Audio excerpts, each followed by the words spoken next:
안녕하세요. 대한연화장애학회 하는 연화장애 바로 알기, 오늘은 5번째 시간입니다. 저는 오늘 사회를 맡은 대한연화장애학회 홍보위원회이사 가톨릭의대 부천성모병원 재활학과 임선입니다. 오늘은 노인성 질환과 연화장애에 관해서 말씀을 드릴 텐데요. 시청자분들께서 아마 가장 궁금하게 여기실 거라 생각이 듭니다. 오늘 두 분의 교수님을 모시게 되었습니다. 강남 세브란스병원 재활학과 박은기 교수님, 가천길병원 재활학과 이주광 교수님 소개드립니다. 안녕하세요. 안녕하십니까. 반갑습니다. 소개받은 박윤길입니다. 네, 가천대길병원 재활의학과 이주광입니다. 네, 그럼 오늘 그 주제로 넘어가 보겠습니다. 노인성 질환과 연화장애. 요즘 노인분들께서 암보다 무서운 게 바로 폐렴이라고 하시는데요.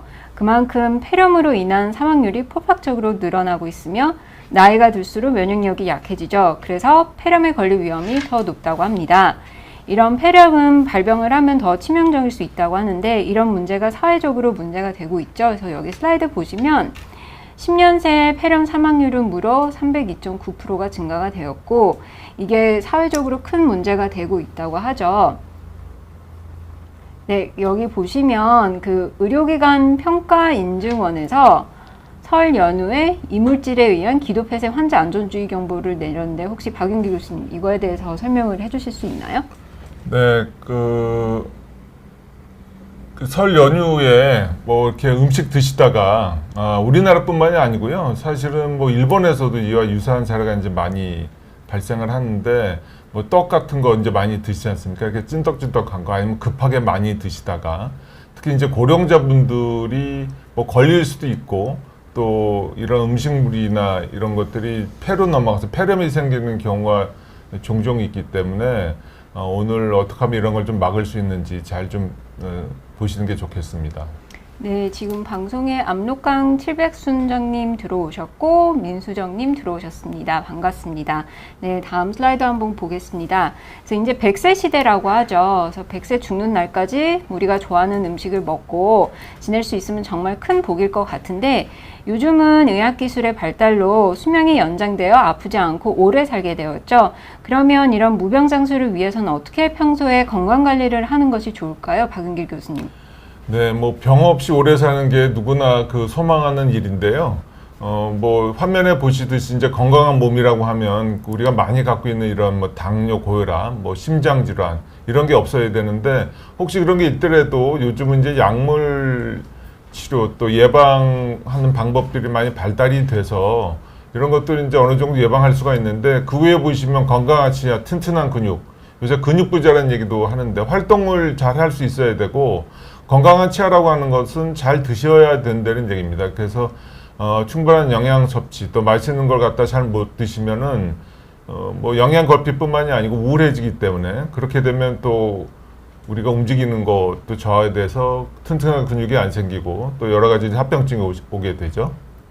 네, 그래서 이게 치아 치주염이 저희가 치아 관리를 젊었을 때부터 열심히 하지 않으면 그 노화가 되면서 이제 영양 섭취 문제로 증가할 수 있다고 되어 있죠. 그러면 치아 문제로 생길 수 있는 문제들이 어떤 것이 있을까요? 네, 구강 관리를 잘 못하게 되면은 좀 전에 말씀드렸듯이 음식물 섭취를 잘 못하게 되는 게 이제 첫 번째 생길 수가 있고요. 또 하나는 충치라든지 또 치주염 이런 것 때문에 우리 몸에 이제 그 건강에 심각한 합병증이 이제 올 수가 있습니다. 보시듯이 치주병이 있는 환자들, 그러니까 잇몸 질환이죠. 이런 분들은 뇌졸중하고 심장병 위험이 한 2~3배 높다는 연구 결과도 있고 거기에 따라서 평균 수명도 많이 이렇게 좌우가 된다고 되어 있습니다. 네, 설명 감사드립니다. 이 영상을 하나 같이 보실 텐데요. 이렇게 보시면 치아가 없으신 어르신이 이제 씹을 때 모습인데 이렇게 잇몸으로 씹게 됩니다.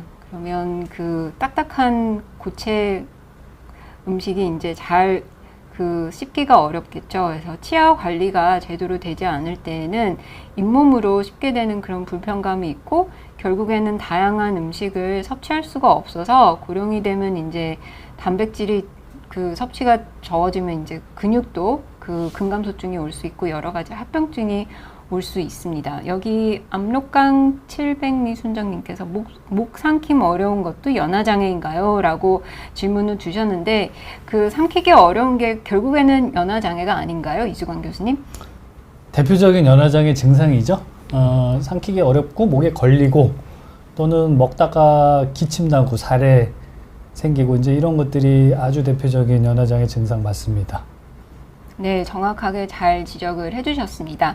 혹시 이제 시청자분들 이렇게 들으시면서 그 주변의 어르신이나 아니면 부모님께서 식사하시다가 요새 식사하는 모습이 좀 많이 달라졌는데 연화장애가 아닐까 걱정이 되신다면 그 편안하게 그 채팅창에 그 라이브 방송이니까요. 질문을 많이 참여를 해주시기 감사합니다. 그래서 오늘의 주제, 노화로 인해서 연하의 변화, 고령의 질환에서는 대표적으로 이제 뇌졸중. 근데 저희가 이미 3월 18일 날에 이미 방송을 했습니다. 그래서 뇌졸중의 고령 인구에서 오는 그 연화장애의 특징은 한번 방송을 다시 보기를 해주시면 좋을 것 같고요. 크게 오늘 저희 이제 방송에서는 저희가 나이가 들면 당연하게 이제 삼킴이라는 운동이 있는데 이 운동도 결국엔 나이가 들면서 조금 변할 수가 있습니다. 그래서 어떻게 변화가 오는지에 대해서 이제 살펴볼 거고요. 그 다음에 이제 고령에서의 연화장애를 일으키는 가장 대표적인 두 개 질환이 치매와 파킨슨 질병입니다. 그래서 두 질환에 대해서 그 교수님과 같이 보도록 하겠습니다. 그래서 보면 노화에 따라서 연화 기능의 변화가 어떻게 오는지 볼게요. 그래서 저희가 나이가 들면 이제 걷는 것도 조금 속도가 좀 늦어지고 이제 기억력도 좀 떨어지는데 저희 건강할 때 잘 느끼지 못하는 게 그 먹는 거는 너무나 당연한 거라고 생각을 하시잖아요. 근데 먹는 기능도 같이 나이가 들 수 있습니다. 이거를 노인성 연화 장애라고 하는데 영어로는 저렇게 어려운 프레비스페이지아라고 하는 단어로 볼 수 있습니다. 그래서 65세 이상이 되면 이미 30에서 40%에서는 노화로 인해서 연화의 어려움을 겪는다고 하고요. 이런 게 이제 다른 그 신체의 구조적 기능적 변화와 연관이 될 수 있다고 되어 있습니다. 그래서 다음 슬라이드 보시면 나라에서 의료기관 평가인증원에서 다음과 같은 증상이 고령에 있을 때 이게 연화장애가 아닌지 의심을 해보라고 했는데요. 여기서 보면 씹기 어려움, 삼킴 시작이 어렵다, 삼킴 후에 목에 이상감, 음식물이 잔류한 느낌이 든다, 코로 음식물이 역류되는 것도 삼킴장애, 연화장애의 증상일 수 있습니다. 아니면 삼키는데 너무 오래 걸린다, 침을 너무 많이 흘린다, 아니면 먹고 나서 원래 목소리랑 좀 달라진다, 아니면 식사 중에 식사 후에 기침이나 아니면 목매임이 있다라는 증상들이 있을 때에는 혹시 내가 연화장애가 아닌가라고 의심을 해볼 수 있다고 하죠. 그래서 지금 민서정님 들어오셨는데 내가 연화장애라는 것을 알 수 있는 전조 증상은 무엇일까요? 하면 여기에 나와 있는 증상이 조금씩 나오기 시작하면서 이게 횟수가 좀 더 많아지는 것 같으면 이게 연화장애가 아닐까? 그리고 병원에 가셔서 한번 진료를 보시는 게 도움이 될 것 같습니다. 그 노화로 인해서 올 수 있는 그 변화 중에 하나가 또 미각이랑 후각이 좀 둔해진다는 거죠. 그래서 저희 이제 나이 드시면 저희 할머니나 어머님들께서 그 찌개 끓이시다가 그 냄비를 많이 태우시는 경우가 있는데 그게 이제 후각이 나이가 들면서 조금씩 떨어져서 그런 거고, 음식의 간을 볼 때 조금 좀 간 보는 게 예전 같지 않다고 할 때는 미각이 좀 둔한 거라고 생각을 해볼 수 있습니다. 그렇다 보니까 예전에는 맛있던 음식이 입맛이 달라진다 그러죠. 좀 그 음식을 먹는 그 즐거움이 젊었을 때만큼은 조금 줄어든다고 볼 수 있겠습니다. 그 다음에 이제 고령에서의 약 복용에 어려움이 있을 수 있는데 여기에 보시는 것처럼 이게 알약이거든요. 알약이 이제 목에 걸리면서 삼키기 어려운 것도 고령에서의 연화장애의 그 민서정님께서 지적해 주시는 전조 증상일 수도 있습니다. 다음으로 노인에서 연화에 영향을 주는 약제가 어떤 것이 있는지 이주광 교수님께서 설명을 해주시겠습니다. 네, 노인에서 오는 연화장애 중에서 이게 약 때문에 생기는 경우가 가끔 있습니다. 특히 이제 노인들은 뭐 여러 가지 질환 때문에 약을 드시는 경우가 많은데요.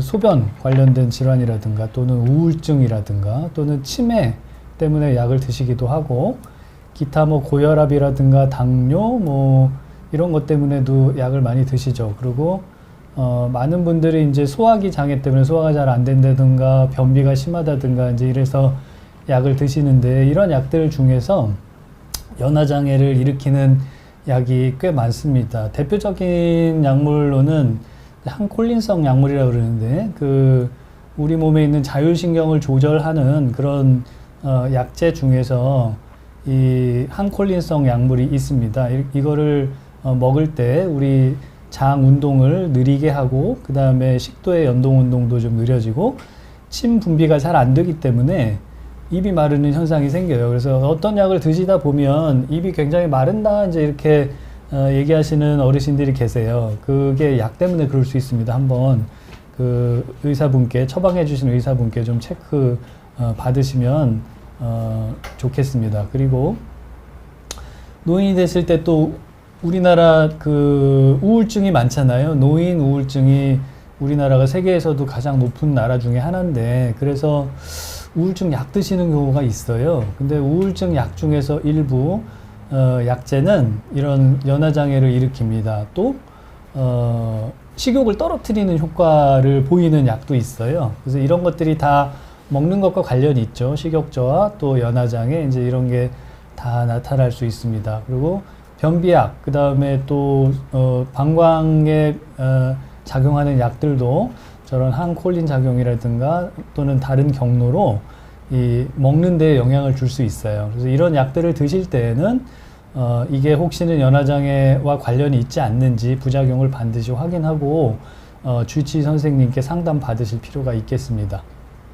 네, 지금 이제 질문이 들어오기 시작했습니다. 저희 쓰리고님 먹고 즐기고 말하고 아이디로 들어오셨는데 살해 걸림이 어느 정도로 심할 때 진료를 봐야 될까요? 저희 이제 다음 슬라이드랑 그 연관성이 있을 것 같은데 박은기 교수님 한번 설명을 해주실 수 있나요? 살해 걸리면 뭐 정상인들도 이게 생길 수가 있죠. 그렇지만 매번 식사 때마다 이렇게 걸린다든지 살해 걸리면서 또 심한 그 다른 그 동반 증상이 있다든지 가끔씩 또 폐렴이 자주 생긴다 그러면 그 전에 이제 보셔야 되고요. 음식이 또 삼키는 게 어려운 게 동반되면 진료를 먼저 보시는 게 낫습니다. 아주 심해져서 오시면 사실은 다시 원래대로 돌아가기도 어렵고 다른 합병증도 생길 수가 있으니까요. 네, 그래서 음식이나 침을 삼킬 때 다음과 같은 증상들이 있으면 저희가 연화장애를 의심을 해볼 수 있는데요. 하나하나씩 박윤길 교수님과 한번 살펴보도록 하겠습니다. 네, 일단은 음식 드실 때 호흡장애라고 써놨는데 사실 우리가 이제 음식을 꾹꾹 삼킬 때는 한 1초 정도의 무호흡 상태입니다. 이렇게 꿀꺽 삼킬 때는 숨을 참아야 이게 이제 기도로 안 들어가고 식도로 되는데 이런데 이제 하고 나서 근데 이제 뭐 호흡 곤란이 있다든지 이런 문제가 있으면 또 그럴 수 있고요. 음식을 뭐 물 같은 걸 드셨는데 이제 목소리가 변한다든지 아니면 자꾸만 가래가 더 많이 나온다든지 또 일부러 조금씩 먹는 게 아니고요. 한 번에 이렇게 식별하고 해서 이제 음식 덩어리가 꿀꺽 넘어가야 되는데 그런 게 안 되는 분들 후두 거상이라고 하는 거는 목젖이 앞으로 또 위로 다시 내려와야 되는데 이런 게 안 되면 잘 삼키질 못합니다. 그리고 헛기침, 기침이라고 돼 있는데 이 음식을 드신 다음에 한 번에 안 넘어가거나 뭐 걸리는 것 같으면 자꾸 이렇게 하시는 분들이 있어요. 또 가래가 끓어도 그럴 수가 있고 심한 피로감은 사실은 이게 좀 영양 결핍이 있다든지 아니면 또 연세 드신 분 중에는 폐렴이 있는데 열이 안 나는 경우도 있어요. 그런 경우 이제 다른 증상으로 나타날 수가 있는데 이제 이런 피로감이 그런 증상 중에 하나가 될 수가 있죠. 이렇게 이제 음식 먹고 물 먹고 이렇게 기침하는 분 있잖아요. 이분은 일부러 그런 것 같지는 않은데 나이가 좀 되셨으니까 검사 좀 해보시는 게 나을 수도 있죠. 네. 진짜 살에 걸렸어요. 그러니까요. 이거 왜 살에 걸립니까? 이런 거. 긴장해서. 한두 번 한 것도 아닌데 왜 그러세요? 예. 네네. 그래서 아무튼 이렇게 살에 걸리면 이게 연화장애를 의심할 수 있는 증상입니다. 네, 저희가 이제 긴장을 하거나 아니면 그 한 번씩은 사례가 걸릴 수가 있는데요. 트리고님, 그 저희 박윤길 교수님께서 말씀해주신 증상들이 같이 동반되어 있을 때는 아 이거는 좀 진료를 봐야 되는 것이 아닐까, 네 봐야 되겠습니다. 저희 김경님 들어오셨습니다. 삼킴 불편 어떤 치료 방법이 있을까요? 병원은 무슨 과로 가야 하나요? 교수님들 혹시 답변을 해주실 수 있나요? 삼킴 불편의 원인에 따라서 치료가 좀 달라집니다. 근데 이거를 이제 처음에 원인을 감별하기 위해서 진단이 중요한데요. 아마 우리나라에서는 거의 재활의학과 또는 이비인후과에서 이 삼킴 장애를 진단하는 걸로 알고 있습니다. 그래서 삼킴 장애, 삼킴 곤란이 의심이 된다. 그러면 재활의학과 또는 이비인후과를 가시는 게 아마 가장 좋은 방법일 것 같습니다. 그리고 여기 가면 이제 여러 가지 그 검사를 하죠. 뭐 운이 없으면 정말 암 같은 게 있을 수도 있고요. 또는 아까 앞에서 말씀드렸던 여러 가지 노인성 질환이라든가 또는 중풍 또는 기타 여러 가지 다른 원인들 이제 이런 거를 잘 감별할 수 있겠습니다. 소화기내과 갈 수도 있죠. 저희 병 그럴 수도 같은 있습니다. 네. 이게 식도부터는 또 소화기 쪽에서 많이 관여를 하고 또 이렇게 역류되는 경우도 있어요. 이게 이렇게 식도 음식물이 식도에서 역류되는데 그게 이제 또 삼킴 장애처럼 느낄 수가 있기 때문에 한번 저희는 맞습니다. 그렇게 지금 말씀드린 세 과가 같이 뭐 협진을 자주 합니다. 네네. 그래서 그 치료 방법에 대해서는 저희가 6월 17일 또 그 6번째 방송으로 와서 그 강의를 할 예정이기 때문에 그때 꼭 오셔가지고 치료 방법에 대해서 또 자세히 들으면 도움이 될 것 같습니다. 제이님 들어오셨습니다. 할머니가 치매를 앓고 계신데 밥을 잘 삼키지 않는데 이것도 검사를 받아야 하나요? 그래서 아주 중요한 질문을 해주셨는데 저희가 이제 다음 그 강의가 치매와 연화장애에 대해서 강의를 해드리겠습니다. 이중환 교수님, 이거 치매일 때 잘 안 드시면 검사를 받아야 되는 건가요?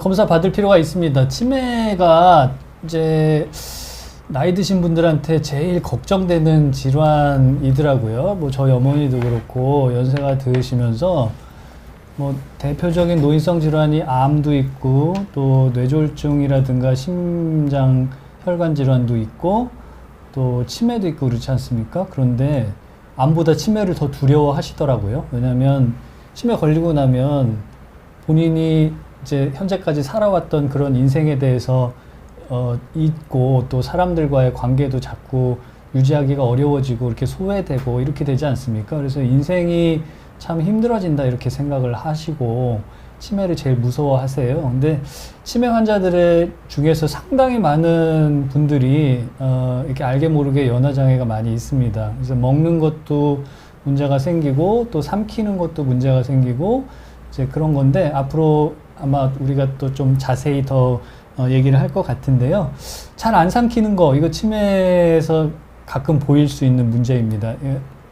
잠시 후에 이런 거는 좀 더 자세히 설명드릴게요.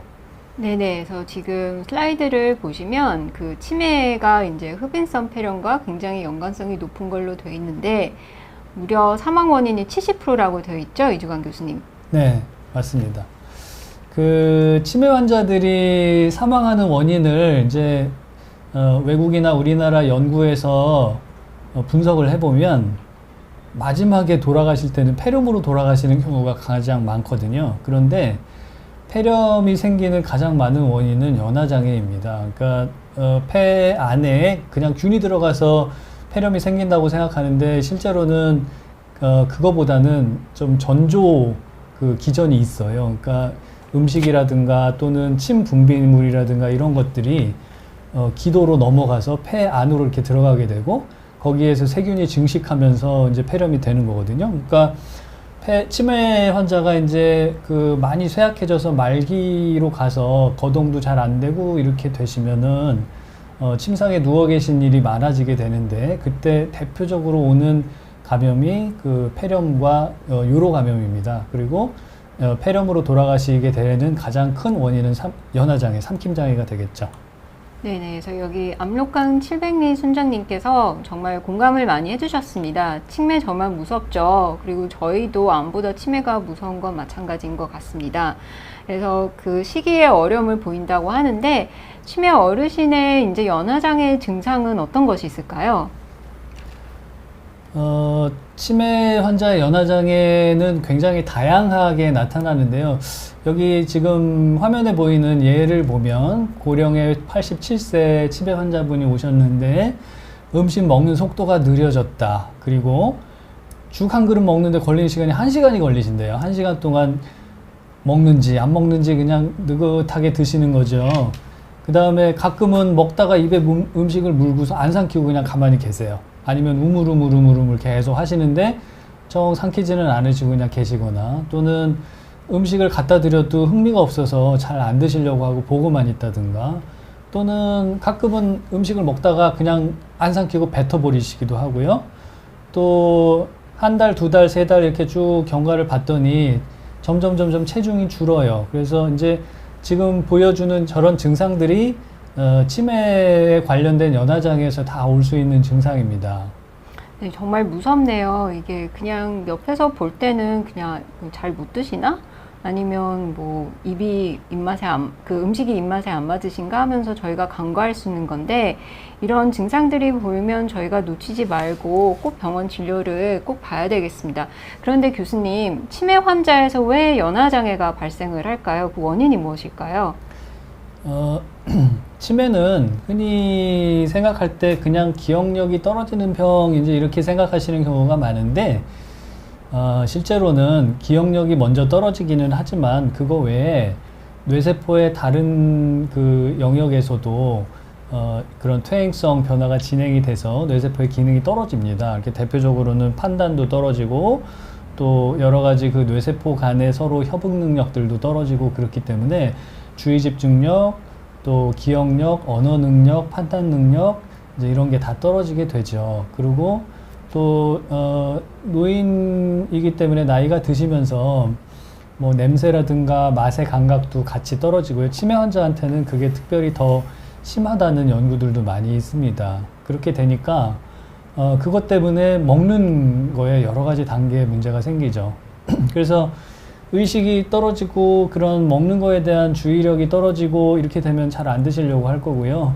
또 우울증도 잘 오기 때문에 또 식욕이 떨어지면서 이제 우울해서 아무것도 안 드시려고 꼼짝도 안 하고 계시거나 이제 이런 문제가 생기기도 하고, 또 우리가 식사를 할 때는 음식을 보고 그 다음에 숟가락, 젓가락을 들고 음식을 떠서 입에 넣고 씹은 다음에 삼키잖아요. 그런 과정들이 이렇게 단계별로 잘 일어나야 되는데, 어떤 때는 그런 중간에 그런 행동을 하다가 어떻게 해야 되는지 모르고 그냥 멈추시는 경우가 있어요. 얼음땡 하죠. 그러니까 입에 물고 있는 거는 대표적인 그런 증상인데요. 그냥 우리 정상적인 사람이 생각할 때는 아니 어떻게 그런 일이 있을 수 있지? 하는데, 실제로 치매 환자의 뇌에서는 그렇게 운동, 이 먹는 것과 관련된 그런 행동을 계속 수행해내는 데 있어서 문제가 생길 수 있어요. 그래서 실행증이 생길 수 있고, 가끔은 혈관성 치매처럼 이제 뇌의 일부가 그 뇌출혈 또는 뇌경색 이런 걸로 이렇게 망가진 경우에는 그 뇌의 반대쪽 편에 대한 그 인식력이 떨어집니다. 그러니까 제가 왼쪽 편에 마비가 있다 그러면은 왼쪽 편에 있는 세상을 잘 인식하지 못하는 그런 무시증후군이라고 하는 증상이 생기거든요. 그러면 이렇게 앞에다가 이렇게 식탁이 있을 때 음식이 쭉 있으면은요, 왼쪽 편에 있는 음식을 인지를 못 하세요. 그래서 계속 오른쪽 것만 드세요. 왼쪽에 있는 음식을 모르고, 이제 이런 거가 무시증후군인데, 그런 게 혈관성 치매 환자들한테는 또 나타날 수 있어요. 그 외에도 이제 여러 가지가 있을 수 있는데, 지금 말씀드린 게 대표적인 그런 원인입니다. 아껴 먹으려고 천천히 먹는 거는 그건 아니죠. 아니죠. 그렇진 않습니다. 빨리 안 삼키고 일부러 그건 괜찮은 거죠? 그 치매 환자의 행동장애가 있는데, 그거는 또 제가 나중에 말씀드릴게요. 네, 중간에 질문이 들어와서 질문 한번 보고 가겠습니다. 스트레고님, 먹고 즐기고 말하고, 목소리 변화가 있는 것도 연화 장애인가요? 목소리 떨림이 긴장할 때만 뿐만 아니라 평소에도 생겨서 나이 들어 그런가 했거든요. 그래서 박은길 교수님 이거에 대해서 저희가 어떻게 답변을 해드리면 좋을까요? 뭐 제가 이비인후과에서는 아닌데 목소리는 나이가 들면서 조금씩 변합니다. 그 성대에 뭐 이렇게 떨림이라든지 그런 뭐 기능이 좀 떨어지기 때문에 목소리만 변화 있는 거는 연화 장애는 아니고요. 삼켰을 때 이제 문제인데 아까 물 드시다가 여기 이제 이주경 선생님 사례가 들렸잖아요. 그래서 우리가 이거는 일부러 하는 거고요. 테스트를 우리가 물 한 모금을 푹 삼켜가지고 먹었을 때 기침을 안 하더라도 자기 이름 얘기하는데 이렇게 영어로는 이제 웹보이스라고 하는데 이렇게 약간 젖은 목소리 뭐 이렇게 사례가 들리기 직전에 그런 목소리가 나면 아, 좀 이상하구나 이렇게 생각해 볼 수는 있는데 평소 목소리 변화가 연화장애, 삼킴장애랑 꼭 연관이 있는 거는 아니죠. 네, 압록강 700리 순장님 교수님 재치 있으시다고 저요? 두 분 다 같이 이렇게 이런 코멘트를 주셨습니다. 다시 이제 치매 환자에서의 그 삼킴 장애에 대해서 그 설명을 보겠는데 이제 행동 장애로도 나타날 수 있나요? 아, 그렇습니다. 이게 이제 치매 환자한테 먹는 것과 관련된 문제를 좀 살펴보면 그 행동과 관련된 먹기 행동과 관련된 문제가 있을 수 있고 진짜로 이렇게 삼켜지는 과정에 문제가 오는 삼킴장애, 연화장애가 있을 수 있어요. 근데 치매 환자한테는 그런 식이행동장애라고 하는데 먹는 것과 관련된 행동의 변화도 굉장히 많습니다. 사실은 그것 때문에 처음에 그 고생하시는 보호자분들이 꽤 많아요. 너무 많이 먹는다. 또 너무 안 먹는다.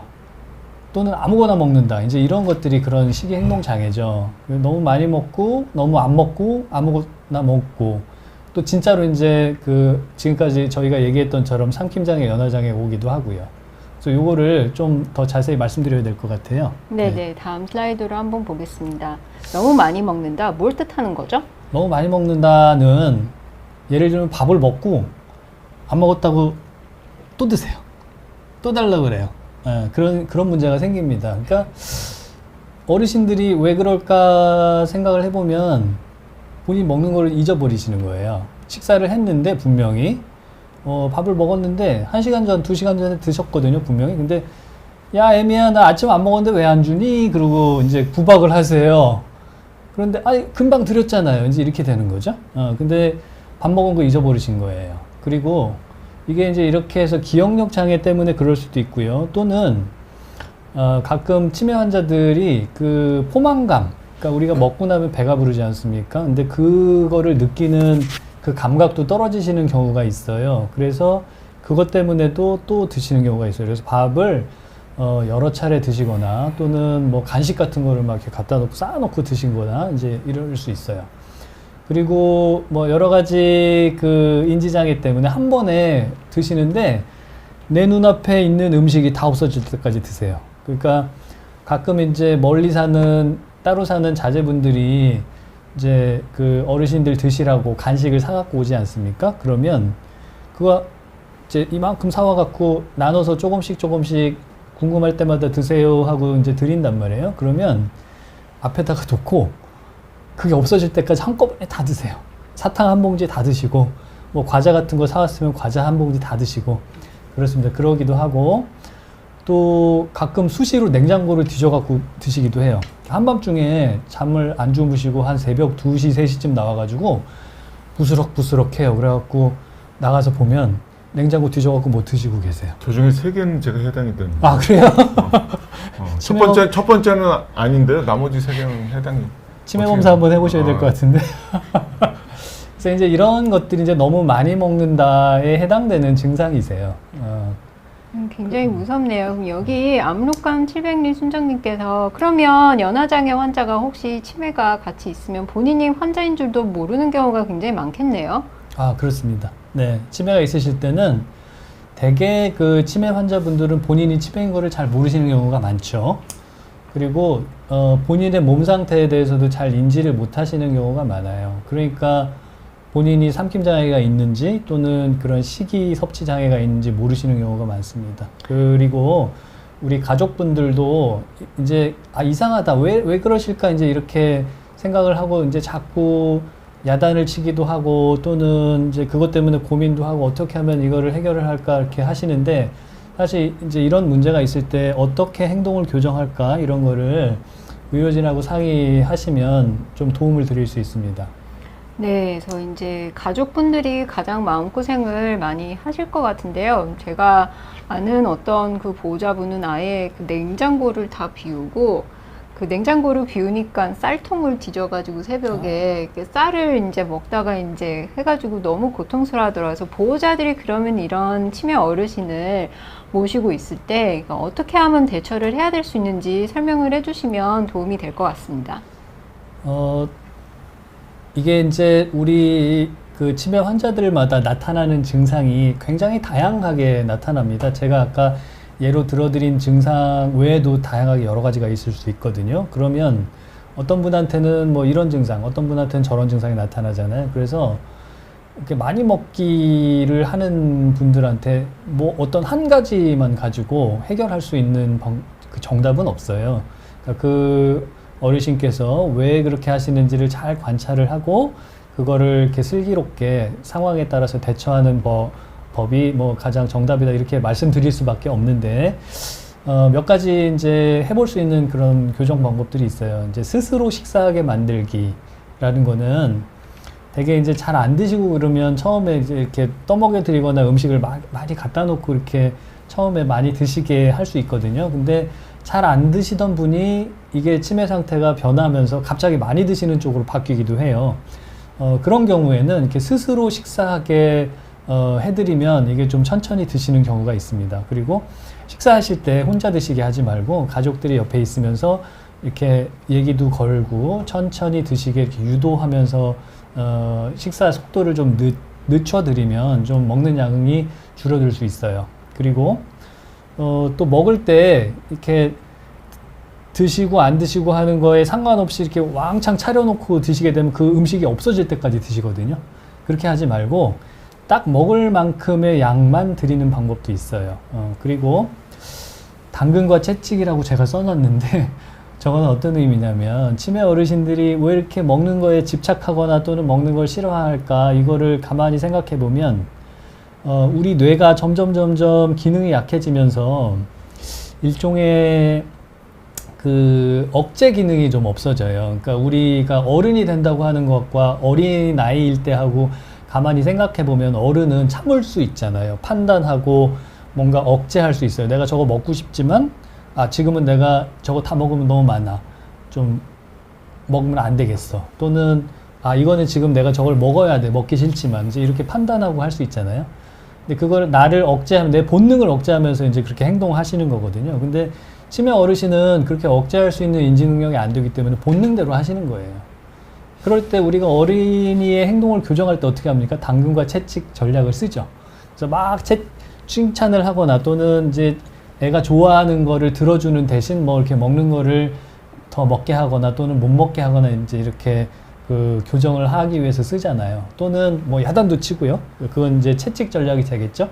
그래서 우리 치매 어르신한테도 적당한 수준에서는 이제 그런 게 필요하다는 거예요. 과도한 양을 막 계속 달라고 요구를 할 때도 좀 단호하게 이거는 안 돼요. 이게 먹을 만큼 드셨어요. 이제 그만 드시고 다음에 또 시간이 되면 드릴게요. 이제 이렇게 얘기를 하고 금지를 하는 거죠. 근데 이제 때를 써서 더 드리기 시작하면 이제 계속 그 전략을 쓰실 거예요. 먹고 싶을 때마다. 네, 그런 거고 또는 뭐 칭찬을 해드리거나 또는 어떤 보상을 해드리거나 이렇게 해서 좋은 행동, 적당한 양을 잘 드셨을 때는 이제 이렇게 아낌없는 칭찬. 어르신들도 칭찬하면 되게 좋아하세요.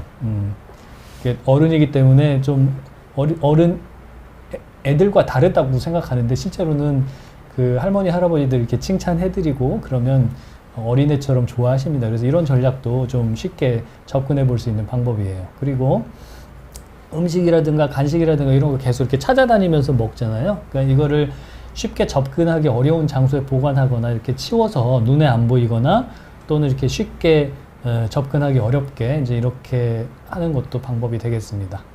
네, 감사합니다. 여기 그 사이에 질문이 베이건님, 제이님, 홍님 들어오셨는데 마지막 질문부터 저희가 보겠습니다. 박은기 교수님, 네. 저희 할아버지가 물 드실 때 기침을 하셔서 연화제를 타고 계시는데 막가 느낌이 이상하다고 자꾸 안 드시려고 한다고 합니다. 그래서 탈수가 올까 봐 걱정이 되는데 이럴 경우에는 어떻게 해야 될까요? 정말 어렵네요. 네, 연화제를 타면 음식물 성상이 조금 달라집니다. 그리고 연화제 성분이 크게 전분기하고 잔탄계가 있는데요. 그거 맛이 이상하게 느껴지시는 분들도 있어요. 저도 사실은 그 제품 나와 있는 걸 갖다 한번 해보면 그럴 수가 있거든요. 그래서 그거가 종류가 여러 개니까 한번 타서 해보시고요. 영 그걸 갖다 싫어하시면 저 수분이 많은 과일 같은 것도 하나 방법이고요. 약간 그 과일을 갈아서 드시는 방법, 뭐 예를 들면 이제 뭐 수박이 나올 때니까 그런 거라든지, 아니면 국에다가 이렇게 밥을 좀 말으면 약간 저 연화제 탄 것 같은 그런 게 되는데, 국은 아무래도 뭐 간이 돼 있으니까 조금 다른데요. 그래서 중요한 거는 결국은 일정 그 수분을 섭취하지 않으시면 말씀하신 것처럼 탈수가 되고, 특히 지금처럼 약간 이제 기온이 올라가면 이런 게 심해지면 혈압 떨어지면서 문제가 될 수 있죠. 여러 가지 방법을 좀 찾아보시는 게 좋습니다. 네, 정말 그 어르신들 연화제 이제 한번 드시면 그 텁텁한 맛을 싫어하셔서 이게 좀 어려울 수 있는데, 저희 교수님께서 알려주신 방법으로 한번 다시 시도를 해보면 좋을 것 같습니다. 제이님 질문 주셨습니다. 두유만 먹으려고 하는 것도 문제일까요? 이런 것도 혹시 그 치매에서의 연화장애로 저희가 생각할 수 있을까요? 이주광 교수님? 그럴 가능성이 있습니다. 두유만, 이렇게 어떤 특정 음식만 드시려고 하는 경우 있거든요. 근데 이거는 이제 어떻게 하는 게 그분의 상황에 맞게 대처가 될까를 좀 생각해 보셔야 돼요. 두유만 드시면서 식사를 하나도 안 하시려고 한다. 그러면 두유라도 드시게 하는 게 맞죠. 그런 건데, 두유도 드시고 식사도 좀 하신다 그러면 두유를 조금 아까 제가 앞에서 말씀드린 그런 여러 가지 방법을 동원해서 좀 덜 드시게 이제 이렇게 하는 게 좋겠죠. 또는 두유 맛 중에서도 여러 가지 좀 성분이 섞여 있는 거, 뭐 그런 거를 좀 섞어서 드린다든가 해서 그런 영양 섭취를 좀 골고루 할 수 있게 그렇게 해드리는 방법도 생각해 볼 수 있을 것 같습니다. 네, 설명 감사드립니다. 이제 다음 슬라이드로 보면 치매에서 이제 앞서 행동장애에 대해서 말씀을 해주셨는데, 이게 거꾸로 너무 안 먹어서도 문제가 될 수 있나요, 교수님? 너무 안 먹는 거는 더 문제죠.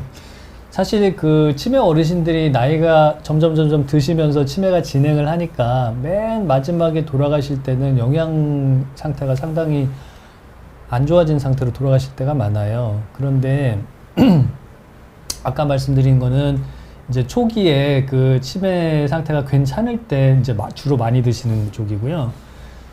안 먹을 때는 여러 가지 문제가 더 많이 생깁니다. 영양 섭취에 장애가 생겨서 병의 진행이 더 빨라지거나 또는 동반된 질환들이 더 나빠지기도 하고요. 요새 같은 코로나 시기에 이렇게 영양 상태가 안 좋으신 분이 코로나 걸리면은 더 여러 가지 합병증이 더 많이 생기겠죠.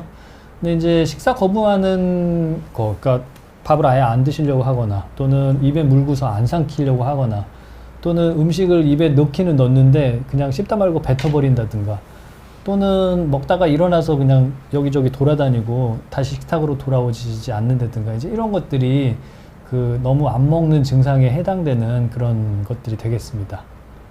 네, 답변 감사드립니다. 저희 이제 헤이즐님이 파킨슨에 대해서 이제 질문을 주셨는데, 저희가 치매에 대해서 조금만 더 이제 설명을 듣고 바로 이제 그 2부 부분인 파킨슨병에 대해서 설명드리도록 하겠습니다. 빨리 하세요. 네, 알겠습니다.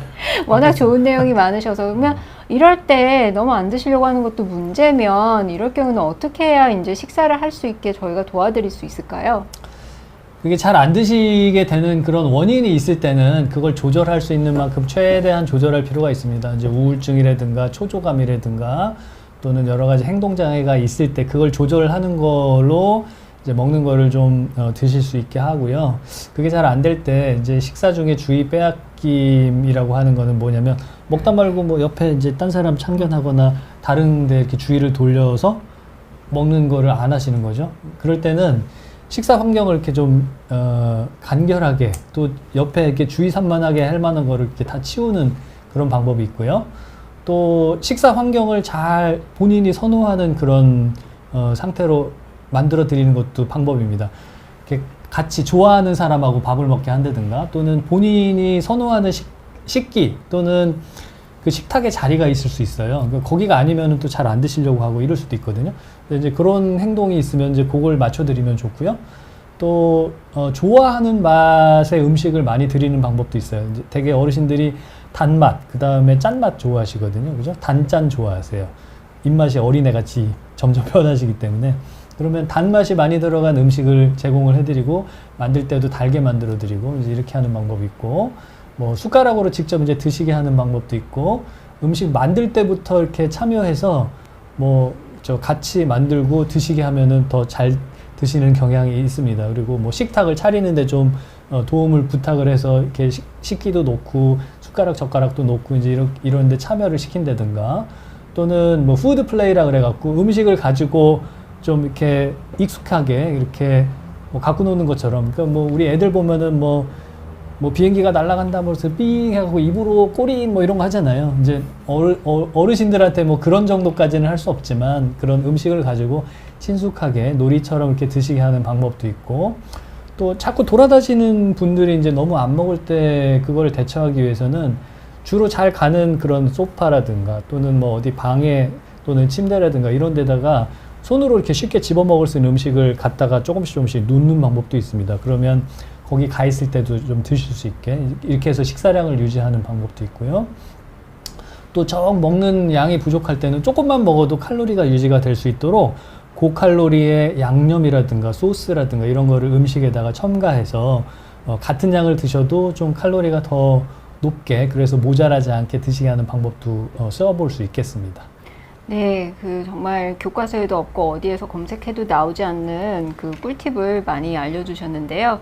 도움이 되셨으면 좋겠습니다. 자, 저희 이제 치매 파트는 준비한 게 좀 많지만, 저희 뒤에 이제 파킨슨병에 대해서 설명을 해주셔야 되기 때문에 넘어가기 전에 가장 중요한 거, 보호자분들이 이제 걱정하는 게 소위 콧줄이라고 하죠. 그래서 콧줄을 껴줘야 되는 건가 아니면 어떻게 해야 되나 이렇게 많이 갈등을 하시는데, 이제 미국에 있는 노인 아메리칸 제리아틱 소사이어티라고 하는 곳에서는 콧줄 끼는 것보다는 가족이 직접 손수 떠먹여 주는 것이 그나마 조금 더 장기적으로 봤을 때 환자의 삶의 질에는 더 긍정적인 영향을 주는 것이 아닐까라고 해서, 저희가 이제 고령화 사회가 되다 보니까 많이 고민을 해야 되는 것 같습니다.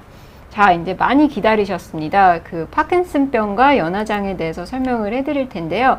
자, 저희 박 교수님께서 설명해 주시겠습니다.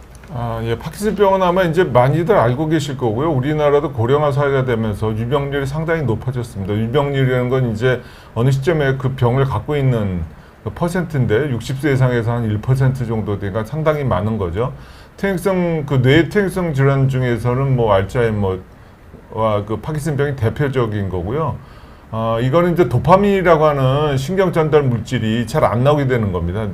뇌 흑질이라는 데가 우리 뒷골 쪽에 있는 뇌관이라는 그쪽에서 이제 위치하게 되는데, 거기에 이제 문제가 생기면서 그 부위에 도파민은 운동신경을 갖다 이렇게 관할하는 그런 물질인데, 이게 안 나와서 생기는 건데, 문제는 이제 움직임뿐만이 아니고 진행이 되면 삼키는 데까지 문제가 생긴다는 거죠. 예. 그럼 치매랑 조금 더 다르네요, 그쵸? 뭐가 다를까요, 교수님? 파킨슨병은 기본적으로는 운동 증상이 주죠. 물론 이제 운동 증상 말고도 여러 가지 이제 진행이 되면서 인지장애도 생깁니다. 뒤쪽으로 인지장애도 생기고 소화 기능 장애도 생기죠. 신경이 이제 그쪽에도 있다고 하는데, 문제는 이게 진행이 되면 두 개가 다 비슷해요. 파킨슨병은 아까 말씀드린 대로 뇌관이라고 하는 뒷골 쪽에 있는 그런 작은 신경 줄기 같은 데인데요. 거기서 이제 해서 전체로 퍼져나가고, 치매는 좀 더 고차원적인 판단력, 기억력이 있는 데 시작해서 머리 전체로, 뇌 기능 전체를 떨어뜨리는 거기 때문에 나중에 가면 이제 비슷해지는데, 파킨슨병은 이 위치가 음식물 삼키는 중추랑 좀 가까워가지고 뒤쪽 좀 진행이 되면 삼킴에 문제가 생기는 연화곤란, 삼킴 장애 오는 경우가 좀 더 많아지죠. 그래서 보통은 잘 모르는 수도 있어요. 삼키는데 자기가 이게 삼킴골에 있는지 없는지 모르는데 객관적인 검사, 뭐 좀 이따 보여드리겠지만 비디오 지원 검사를 하면은 저렇게 한 뭐 70에서 90% 넘게까지도 어느 정도 진행되느냐에 따라 다르지만 이제 이런 게 생길 수가 있고, 연세 드신 분들 앞서 말씀드렸지만 흡입이 됐을 때 기침도 안 하고 폐렴이 생겨서 열도 안 나고 그러면 모르는 수가 있습니다. 그러다 갑자기 중환이 돼서 입원하시는 수도 있기 때문에 이런 게 이제 위험한 거죠. 아, 진짜 치매에서도 환자가 자기가 환자인지 모르고 파킨슨에서도 내가 연화장애가 있는지 모르고 정말 그 위험한 것 같습니다. 그래서 그 아까 전에 그 다른 운동도 마비가 있다고 말씀을 해주셨는데, 그러면 저희가 알고 있는 파킨슨병의 증상이랑 이게 연화장애 증상이랑 저희가 어떻게 연결해서 생각을 해볼 수 있을까요? 네. 그 전에 저기 질문이 온 게 자꾸 네네네. 아니 그래서 간단히 침삼킴 씨의 사례가 걸리면 뱉어내는 게 좋은가요? 자기 거인가 그냥 먹어도 됩니다. 이제 입에 들어있는 걸 뱉어도 되는데요. 다시 삼켜서 식도로 잘 넘어가면 자기 거 자기가 먹는 거니까 그냥 꼭 안 뱉으셔도 되고, 그 아까 뭐 코로나 걸려서 생겼다는 거는 코로나 후유 증상이 하도 많으니까 그건지 아닌지 모르겠는데 30대 후반이면 상당히 젊고 건강하신 분일 텐데 아마 일시적으로 생기지 않았을까. 뭐 물 마실 때 자꾸 큰 사례가 들린다는데 좀 시간이, 감각 이상도 좀 그 상기도에 문제가 생기고 할 수가 있으니까 좀 기다려 보시고 계속 반복이 되면 뭐 병원을 가시는 게 좋겠고요. 제가 아까 하려다 만 거는 이제 파킨슨의 네, 증상이 파킨슨의 있잖아요. 운동 증상. 파킨슨 운동 증상에 이렇게 떨림이 있고 대표적인 게 뻣뻣해지는 강직 같은 게 나타나고 움직임이 좀 느려지는 겁니다. 그리고 자세 불안정이라고 하는 거는 똑바로 서 있는 것도 힘들어지는데 뒤로 이렇게 특히 갈 때 자꾸 넘어지게 돼. 이런 분들 특징이 엘리베이터를 기다리고 있는데 누가 나오잖아요. 그럼 뒤로 가다가 이렇게 넘어질 뻔하고, 이런 분께 이제 아주 대표적인 거고, 좀 진행이 되면 이제 구부정에 걷고 걷다가 딱 멈추고 얼음처럼 되는 건데, 여기에 이제 아울러서 연화장애 증상은 떨림이 손발에만 있는 게 아니고 혀도 이렇게 떨리게 됩니다. 이렇게 혀도 동영상 보이면 떨려서 음식물 덩어리를 만들어서 목 뒤로 넘기는 게 좀 어렵고, 이게 구부정한 자세가 되기 때문에 삼키는데도 좀 방해가 되고요. 입을 다물거나 이런 데도 운동장애가 생겨가지고 문제가 좀 생길 수가 있죠. 질문들이 막 쏟아져 나오고 네. 있습니다. 그래서 크기가 큰 정제 알약은 어렵게 넘기기보다는 이거 어떻게 먹어야 되는 것이 좋을까요? 그 두 분 중에 이제 답변을 해주실 분 계신가요? 목에 힘이 없어갖고 잘 안 넘어가고 자꾸 걸린다고 하시잖아요. 저도 요새 그 비타민, 종합 비타민 큰 이건 거 아까 자꾸 이상해. 먹을 때 목에 자꾸 걸려요. 근데 반으로 쪼개 먹습니다. 가끔 저도 쪼개 먹는 거는 괜찮은 방법이긴 한데 한 가지 주의하실 게 있어요. 요새 그 약 중에서 서방정이라고 해가지고 그 약의 그 녹는 시간이 아주 오래 걸리는 약들이 있거든요. 그러니까 하루에 원래 3번 먹어야 되는데 서방정은 하나를 먹으면 하루 종일 가는 거. 저는 저 남편 이런 건 줄 알았어요. 아닙니다. 그런 거는 저렇게 씹어 드시거나 쪼개 드시면 안 됩니다. 그건 그대로 드셔야 되고, 그 외의 약들은 뭐 씹어 드시는 것 또는 쪼개서 드시는 거 별 문제 없으니까 그렇게 드시는 것도 괜찮습니다. 네, 압록강 700리 순정님, 교수님 환자분 아니시죠? 아니십니다. 긴장하셔서 아까 전에 그냥 딱 한 번 사례 걸리신 걸로 저희가 보고 있겠습니다. 여기 또 문님께서 이제 그 파킨슨병 환자는 어떤 종류의 음식을 먹으면 안전할까요? 그러니까 여기서도 이제 약 먹을 때 불안해 하시는데, 저희 파킨슨 환자에서의 이제 연화에서의 그 음식이나 이런 거에 대해서 혹시 박 교수님 저희 좋은 의견 주실 수 있을까요? 파킨슨병이라고 다른 특별한 게 있는 거는 아닌데요. 그 음식물을 이렇게 덩어리를 만들기가 어려우면 좀 뭐 유동식 같은 거를 드시는 방법이 있고, 또 사례가 너무 잘 들리시는 그 물에 가까울수록 잘 기도로 넘어가니까 그럴 때는 또 점도 증진제를 타서 드시는 방법고, 상태에 따라서 좀 여러 가지 이제 다를 수가 있죠. 그래서 그 증상 중에 혀 떨림을 보여드리나, 아니면 더 제가 질문을 대답을 해요. 질문을 여기에 보시니까 네. 파킨슨병은 졸로 HG님이 해주신 질문을 한번 보도록 하겠습니다. 그럼 지금 아까 전에 이제 그 운동 증상들을 알려주셨는데, 그 딱 이런 그 혀떨림이나 서동이나 이제 자세가 구부정했을 때 일반적인 건가, 아니면 정말 파킨슨병일 경우에만 이렇게 특징적으로 나타나는 건가 보면, 50대 남자가 식사 시 눈에 띄게 살에 걸리는데 병원에 가면 테스트해보는 게 있을까요? 라고 질문을 주셨습니다. 파킨슨병은 뭐 주로 이제 신경과에서 뭐 테스트를 하고 진단을 하고 약을 주죠. 그래서 파킨슨병이 이렇게 뭐 하나 갖고 딱 진단하기가 좀 어려운 경우가 많아요. 요새 이제 뭐 여러 영상 검사가 발달이 됐지만 그거 또 참고 사항이고 진행 과정도 아까 말씀드렸던 그런 여러 증상들 또 약을 줬을 때 호전이 되면 이제 진단하게 되는데 연화 장애가 말씀드렸듯이 초기에 파킨슨병이 초기에 이렇게 금방 오지는 않습니다. 그래서 50대 남자분이라고 하면은 파킨슨병 보통 호발하는 연령보다는 좀 젊은 분이죠. 그래서 근데 자꾸만 식사 때 살에 들린다고 하면은 뭐 검사는 연화 조형 검사가 가장 정확하게 볼 수가 있는데 그게 생겼을 때 어떤 원인인지는 여러 다른 검사가 좀 추가가 되어야 되겠죠. 네, 정말 중요한 것 같습니다. 저희 시원하게 마시고 싶다님, 가족들과 같이 식사하며 먹는 모습을 보여드리거나 먹방 같은 영상을 보여드리면 식사 시에 도움이 될까요? 교수님 어떻게 생각하시나요? 이주강 교수님. 잘 안 드시는 경우에는 저거 먹는 모습 보여드리는 거 괜찮을 것 같습니다. 저도 요새 먹방 TV 많이 나오잖아요. 재밌어서. 네. 그거 보고 있다 보면 저도 막 먹고 싶어요. 같이 막 시켜 먹게 되고. 근데 먹는 사람들이 이렇게 둘 다 말라가지고 뭐 아니, 잘 먹는 것 뭐 같지도 않은데. 진짜 먹지는 않지만 먹고 싶다는 얘기. 그거 좋은 전략일 것 같습니다. 저거는.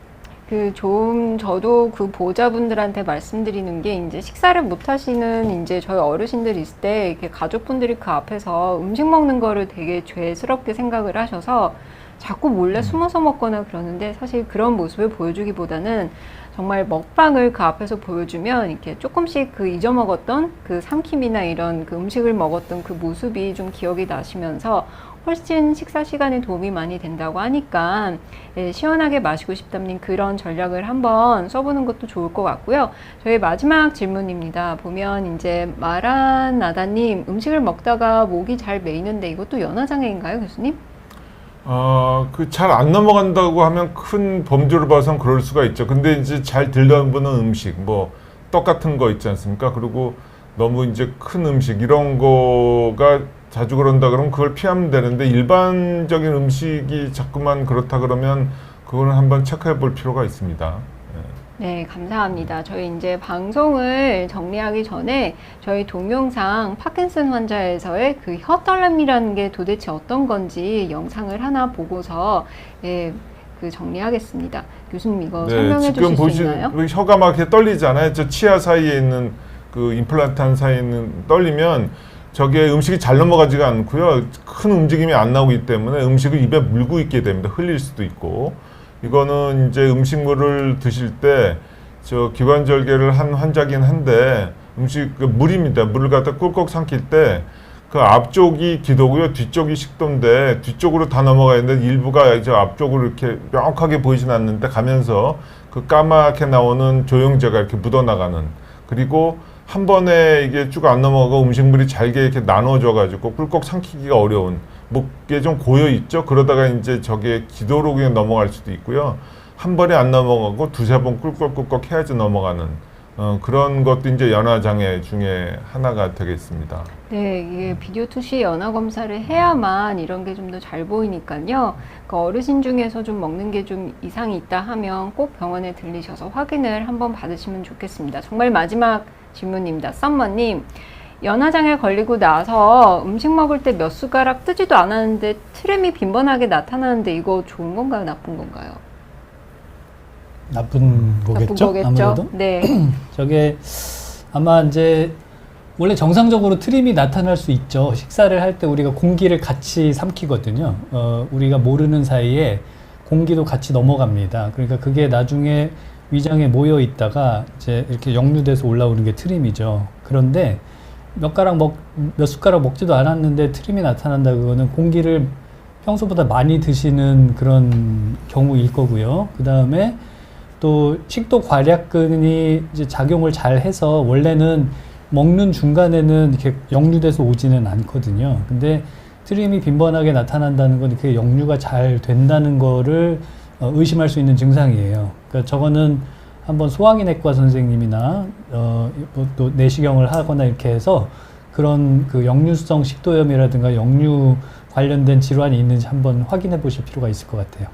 네, 한번 꼭 진료를 보시고요. 저희 시간이 이제 다 돼서 마무리를 해야 되는데, 두 교수님 이제 방송에 이제 출연을 해주셨는데, 혹시 마지막 그 인사말이나 아니면 하고 싶으신 또 전달 사항 있으시면 부탁드리겠습니다. 저희 박 교수님부터 시작하겠습니다. 네. 뭐 지금 말씀드린 치매나 그 파킨슨병이 아니더라도요. 연세가 드시면 삼킴 기능 장애가 이제 조금씩 동반이 됩니다. 정상적으로도 조금씩 느려지는데 그래서 이런 증세가 있으신 분들은 초기에는 음식물 성상 조금 바꾸거나 아니면 먹는 패턴을 바꾸거나 몇 가지 목 앞에 근육 이렇게 강화하는 것만으로도 도움을 받으실 수가 있어요. 그래서 이전하고 비교해서 좀 이상하다 하면은 오셔서 한번 검사하고 적절한 치료를 받으시는 게 좋습니다. 네, 저희 이주환 교수님.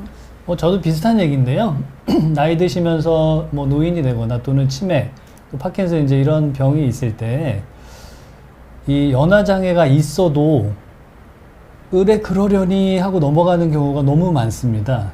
생각보다 많아요. 그래서 오늘 저희가 말씀드린 그런 내용들이 이제 여러 가지가 있는데 거기에 해당되는 증상이 있으면 즉시 어려워하지 마시고 병원의 재활의학과나 또는 이비인후과 또 소화기내과 뭐 이런 데에 연화장애를 보는 과에 좀 방문해서 상담받고 검사를 받으시기 바랍니다. 이주환 교수님 또 연화장애 일부 조금 있는 것 같으니까 저도- 많이 이제 도움이 될 것 같아요. 저도 병원 가면 한번 찍어봐야 되겠는데. 본인이 갖고 있는데 뭐. 네, 압록강 칠뱅이 순장님, 저희 교수님들 재미있으셔서 너무 재밌게 웃으면서 봤다고 하셨는데요. 저희 두 교수님 두 분께서 이렇게 출연을 해주셔서 많은 시청자들이 즐거워하시는 것 같습니다. 출연해주셔서 감사드립니다. 저희는 여기서 끝마치도록 하겠습니다. 감사합니다. 감사합니다. 감사합니다.